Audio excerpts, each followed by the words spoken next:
good evening mga amigo amigas. So may ginawa tayo dito.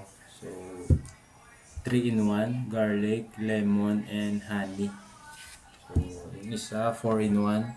So garlic, honey, lemon, and ginger.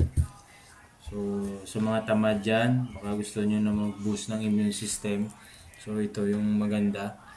1 teaspoon a day. Tapos ito pwedeng panghalo sa hot water lang. Halo nyo yung garlic at saka yung lemon. Tapos kung gusto nyo magdagdag, pwede din sa turmeric. O kaya pag meron kayong mga tea dyan, so pwede nyo itong lagay. So PM lang sa may gusto.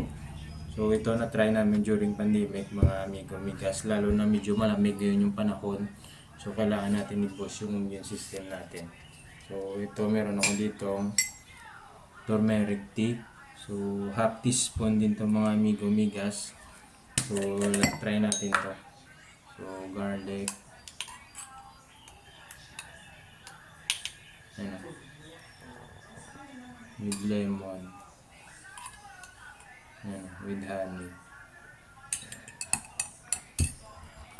Ito iniinom ko to tuwing gabi bago matulog o kaya minsan sa hapon mga amigo amigas. Ito maganda din to sa umaga. Lagyan nyo lang ng hot water. Pagkagising nyo wala pang laman yung tiyan. Okay. So try natin to. Sarap dito mga amigo amigas. Alam naman natin yung mga benefits nito. So vitamin C, lemon, garlic, or yung blood cholesterol. So ginger sa inflammation mga amigo amigas.